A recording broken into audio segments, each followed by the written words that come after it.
இளையோரே, இளமை பருவம் மகிழ்ச்சியோடு இருப்பதற்கே இளமை நாள்களில் உள்ள களிப்புடன் இருங்கள். மன விருப்பதை செய்யுங்கள். கண்களின் நாட்டத்தை நிறைவேற்றுங்கள். ஆனால் நீங்கள் செய்கிற ஒவ்வொரு செயலுக்கும் உரிய தீர்ப்பை கடவுள் வழங்குவார் என்பதை மறவாதீர்கள். சபை உரையாளர் 11ஆம் அதிகாரம் 9வது வசனம். பிரசங்கி 11ஆம் அதிகாரம் 9வது வசனம். இன்றைக்கு இருக்கிற இளைய தலைமுறையில அதிக நேரம் செல்போன் பயன்படுத்துறாங்க.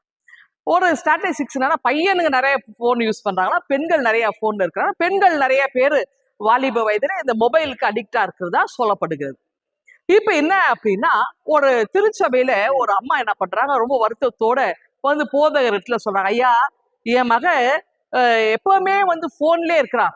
ஒருவேளை நம்ம திட்டா போனை விட்டு டிவி, இதை ரெண்டுத்தையும் தவிர அவளுக்கு வேற உலகமே தெரியல. சாப்பிட கூட மறந்துடும். அவளுக்கு எப்ப பாரு போன்லயே அவ வந்து தன்னுடைய வாழ்க்கை கழிக்கிறா. என்ன சொல்றதுனே தெரியல.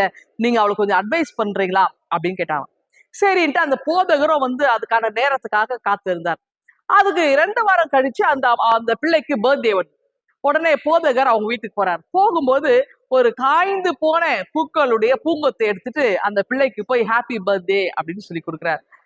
அந்த பிள்ளை அதை வருத்தத்தோட வாங்கி வச்சிருச்சு. ஆனா எப்படியாவது கேட்கணும்ல, அதெல்லாம் கேட்டு கேட்கிறான். ஐயா, எனக்கு வந்து இந்த பூ கொடுத்தீங்க, ஆனா காய்ந்து போன இந்த பூங்கொத்தை எடுத்துட்டு வந்து என்கிட்ட கொடுத்தீங்களே, எனக்கு அது ரொம்ப வருத்தமா இருந்து, அதை ஏன் அப்படி கொடுத்தீங்க, ஃப்ரெஷ்ஷா ஏன் கொடுக்கல அப்படின்னு கேட்டேன். அதுக்கு ஐயா சொன்னாரா, இல்லம்மா, நான் உனக்கு பர்த்டேக்காக நான் 3 நாளைக்கு முன்னாடியே பூவை வாங்கி என் டேபிள் மேல வச்சேன்.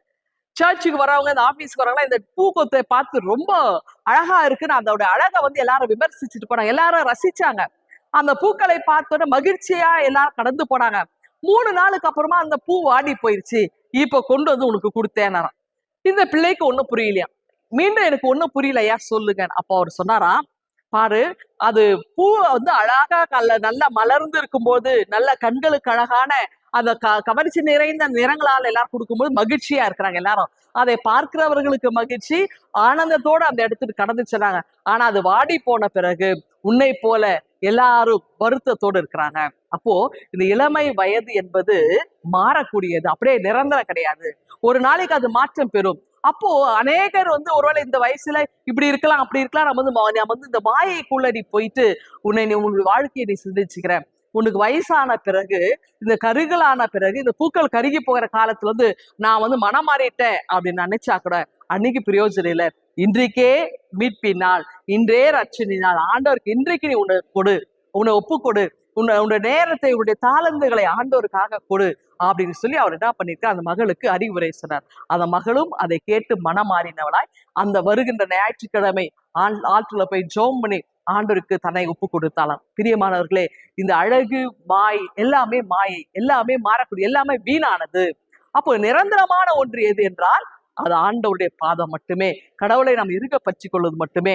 அதாவது எல்லாம் இந்த உலகத்திலே இருப்பதில் அனுபவிக்கிறது தான். பிரசங்க அழகா சொல்ல, எல்லாம் அனுபவிக்கலாம். நீ கண் கண்ட இடத்துலாம் போலாம் வர நம்ம அனுபவிக்கலாம். ஆனா ஒரு கொஸ்டின் ஒன்று வைக்கிறார்.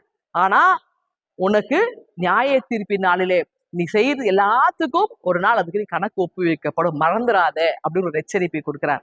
ஆகவே நாம் இருக்கின்ற இந்த நேரத்தை, இருக்கின்ற இந்த காலத்தை ஆண்டவருக்காய் நம்மை அர்ப்பணிப்போமா?